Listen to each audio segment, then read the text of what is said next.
Dear aspirants, welcome to the channel. இன்னைக்கு current அஃபேர்ஸை one by ஒன்னாக பார்த்துடலாம். ஈரான் மீது அமெரிக்கா தாக்குதல் நடத்தினால் அமெரிக்க படைகள் மற்றும் இஸ்ரேல் மீது தாக்குதல் நடத்தப்படும் என ஈரான் சபாநாயகர் எச்சரித்துள்ளார். ஈரான் அணு ஆயுத தயாரிப்பில் ஈடுபட்டதால் அந்நாட்டின் மீது சர்வதேச தடைகள் விதிக்கப்பட்டன. இதன் காரணமாக ஈரானின் பொருளாதாரம் வீழ்ச்சியடைந்தது.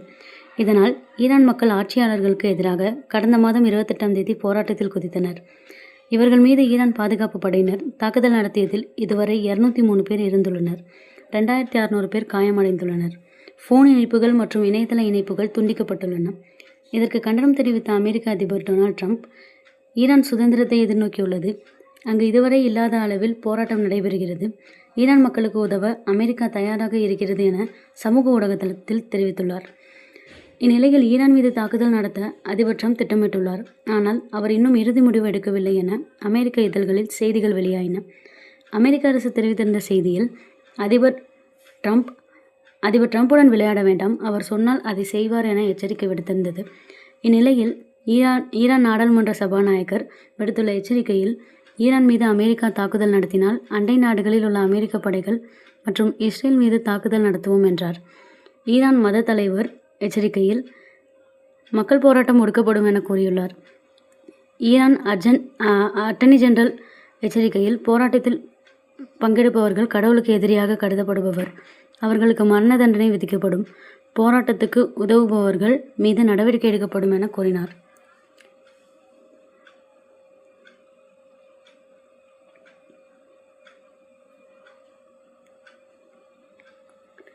இந்திய தேசிய பங்குச்சந்தை உறுப்பினர்கள் சங்கத்தின் 15வது சர்வதேச மூலதனச் சந்தை மாநாடு 2026 சென்னையில் நடைபெற்றது. இதில் இந்திய பங்குச்சந்தை பரிவர்த்தனை வாரியத்தின் செபி தலைவர் பாண்டே பேசியதாவது, இந்தியாவில் மூலதன சந்தைகள், பங்குச்சந்தை, டெரிவேட்டிவ்ஸ், பரஸ்பர நிதிகள், ரியல் எஸ்டேட் முதலீடுகள் அறக்கட்டளைகள், உள்கட்டமைப்பு முதலீடுகள் அறக்கட்டளைகள் மற்றும் கார்ப்பரேட் பத்திரங்கள் என அனைத்து துறைகளிலும் பெரும் எழுச்சி கண்டு வருகிறது. குறிப்பாக இந்திய பங்குச்சந்தையில் முதலீடு செய்வோர் எண்ணிக்கையில் அதிகரித்து வருகின்றது. கடந்த 2020இல் 4.3 கோடியாக இருந்த முதலீட்டாளர் எண்ணிக்கை இப்போது 3 மடங்கு அதிகரித்து 13.7 கோடியாக உள்ளது. இதுபோல நடப்பு நிதியாண்டின் முதல் 9 மாதங்களில் 311 நிறுவனங்கள் புதிய பங்குகளை வெளியிட்டு 1.7 லட்சம் கோடி திரட்டியுள்ளன என்று கூறினார்.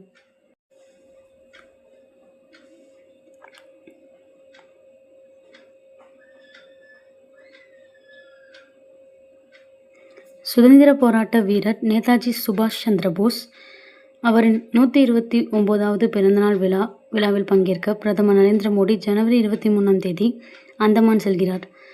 நாட்டின் சுதந்திரத்திற்காக தனி இராணுவத்தை உருவாக்கி போராடியவர் நேதாஜி சுபாஷ் சந்திர போஸ்.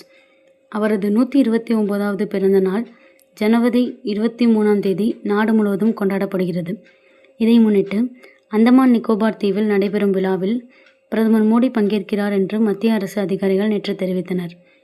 கடந்த 1943ஆம் ஆண்டு டிசம்பர் 30ஆம் தேதி அந்தமானின் ஸ்ரீ விஜயாபுரத்தில் போர்ட் பிளேயர் மூவர்ண கொடியேற்றி நேதாஜி கொண்டாடினார். அதை நினைவு கூறும் வகையில் 23ஆம் தேதி நேதாஜி மைதானத்தில் தேசிய கொடியேற்றி பிரதமர் மோடி உரையாற்றுகிறார். நேதாஜியின் தன்னலமற்ற சேவைக்காக அவரது பிறந்த நாளை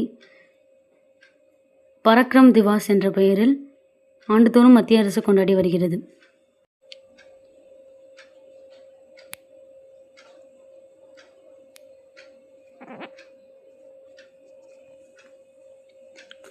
சோமநாதர் கோயில் வரலாற்றை மறைக்க முயற்சி நடைபெறுவதாகவும் அது முறியடிக்கப்பட்டதாகவும் பிரதமர் நரேந்திர மோடி தெரிவித்துள்ளார்.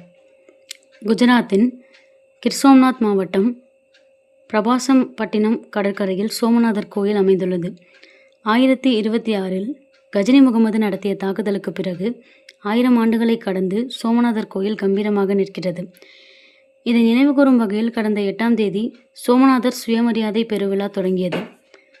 நடைபெற்ற நிகழ்ச்சியில் பிரதமர் மோடி பேசியது, சோமநாதரின் வரலாறு என்பது அழிவு மற்றும் தோல்வியை பற்றியது அல்ல, மாறாக வெற்றி மற்றும் மறுமலர்ச்சியை பற்றியது. அடிப்படைவாத படையெடுப்பாளர்கள் இப்போது வரலாற்றின் பக்கங்களாக சுருங்கிவிட்டனர். ஆனால் சோமநாதர் கோயில் இன்றும் கம்பீரமாக நிற்கிறது. இதுதான் கால சுழற்சி. சோமநாதர் கோயிலை அழிக்க பலமுறை முயற்சிகள் மேற்கொள்ளப்பட்டன. அதை தடுத்ததுடன் அதன் பண்டைய கால பெருமையை மீட்டெடுப்பதற்கான உறுதிப்பாடு மற்றும் முயற்சிகளால் இன்று மன உறுதி, நம்பிக்கை மற்றும் தேசிய பெருமையின் சக்தி வாய்ந்த அடையாளமாக திகழ்கிறது. வெறுப்பு, அட்டூழியம் மற்றும் தீவிரவாதத்தின் உண்மையான வரலாறு நம்மிடமிருந்து மறைக்கப்பட்டது. இந்த தாக்குதல் கோயிலை கொள்ளையடிக்கும் முயற்சி என்று மட்டுமே நமக்கு கற்பிக்கப்பட்டது.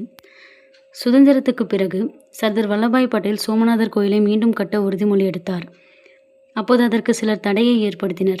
எனினும் 1951 மறுநிர்மாணம் செய்யப்பட்டது. இந்த திருத்தலத்தைப் போலவே வெளிநாட்டு படையெடுப்பாளர்கள் பலமுறை இந்தியாவை அழிக்க முயன்றனர். இந்த திருத்தலத்தை அழிப்பதன் மூலம் தாங்கள் வெற்றி பெற்றுவிட்டதாக படையெடுப்பாளர்கள் கருதினர். ஆனால் 1000 ஆண்டுகளுக்கு பிறகும் சோமநாதர் கொடி இன்றும் பறந்து கொண்டிருக்கிறது. இந்த 1000 ஆண்டுகால போராட்டத்துக்கு உலக வரலாற்றில் இணையே இல்லை. இவ்வாறு அவர் தெரிவித்தார்.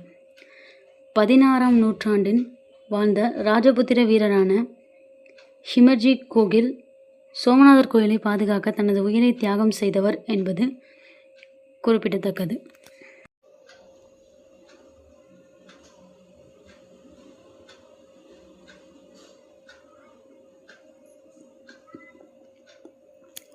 நாட்டின் அஞ்சல் துறை சார்பில் ஏற்கனவே ஸ்பீட் போஸ்ட் சேவை அமலில் உள்ளது. இந்நிலையில் ஸ்பீட் போஸ்ட் 24, ஸ்பீட் போஸ்ட் 48 என்ற பெயரில் 2 புதிய சேவைகளை மத்திய அமைச்சர் நேற்று நடைபெற்ற நிகழ்ச்சியில் அறிமுகம் செய்து வைத்தார். அப்போது அவர் கூறும்போது, 2 புதிய சேவைகளில் குறிப்பிட்ட நேரத்துக்குள் தபால்களை கொண்டு சேர்க்கப்படும். அதாவது ஸ்பீட் போஸ்ட் 24இல் 24 மணி நேரத்துக்குள்ளாகவும், ஸ்பீட் போஸ்ட் 48இல் 48 மணி நேரத்துக்குள்ளாகவும் தபால்கள் சென்று சேர்வது சம்பந்தப்பட்ட நபர்களுக்கு உறுதி செய்யப்படும். இந்த புதிய சேவைகள் மூலம் விரைவான தபால் விநியோகத்தில் புதிய தரம் உருவாக்கப்படும் என்று தெரிவித்தார்.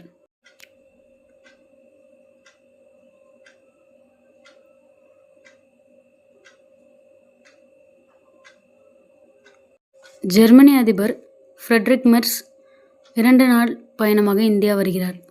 ஃப்ரெட்ரிக்கின் முதல் இந்திய பயணம் இது. குஜராத் அகமதாபாத்தில் பிரதமர் மோடியும் அதிபர் ஃப்ரெட்ரிக்கும் இன்று சந்தித்து ஆலோசனை நடத்துகின்றனர். அப்போது இரு நாடுகளுக்கு இடையில் வர்த்தகம், முதலீடு, சிக்கலான தொழில்நுட்ப பரிமாற்றம், பாதுகாப்புத்துறை போன்ற முக்கிய அம்சங்கள் குறித்து தலைவர்கள் இருவரும் விரிவாக ஆலோசனை நடத்துகின்றனர். குறிப்பாக இந்தியா மீது அமெரிக்கா 50% வரி விதித்துள்ள இந்நிலையில் ஜெர்மனி, இந்தியா இடையே பொருளாதார ஒத்துழைப்பு குறித்து தலைவர்கள் இருவரும் விரிவாக ஆலோசனை நடத்துகின்றனர். இதன் அடிப்படையில் ஒப்பந்தங்கள் மேற்கொள்ளப்படும் என்று எதிர்பார்க்கப்படுகிறது. இருவரும் சபர்மதி ஆசிரமத்துக்கு சென்று பார்வையிடுகின்றனர். பின்னர் குஜராத்தில் நடைபெறும் காற்றாடி திருவிழாவை அதிபர் ஃப்ரெட்ரிக் பார்வையிடுகிறார். அத்துடன் அகமதாபாத்தில் நடைபெறும் திறன் மேம்பாட்டு நிகழ்ச்சியில் பங்கேற்கிறார். அகமதாபாத் நிகழ்ச்சிகளை முடித்துக்கொண்டு அதிபர் ஃப்ரெட்ரிக் பெங்களூரு செல்கிறார். அதிபர் ஃப்ரெட்ரிக்கின் இந்த பயணத்துக்கு பிறகு ஐரோப்பிய யூனியனின் முக்கிய தலைவர்கள் டெல்லி வர உள்ளனர். அப்போது நீண்ட நாட்களாக எதிர்பார்க்கப்படும் ஐரோப்பிய யூனியனுடனான தடையற்ற வர்த்தக ஒப்பந்தம் முடிவாகும் என்று தெரிகிறது. அடுத்த மாதம் பிரான்ஸ் அதிபர் இமானுவேல் மெக்ரான் இந்தியா வருகிறார். இந்தியாவில் நடைபெறும் செயற்கை நுண்ணறிவு மாநாட்டில் மெக்ரான் பங்கேற்கிறார். அப்போது இரு நாடுகளுக்கு இடையில் பல ஒப்பந்தங்கள் கையெழுத்தாக உள்ளது. If you like the video, subscribe the channel. Like, share, comment and press the bell icon.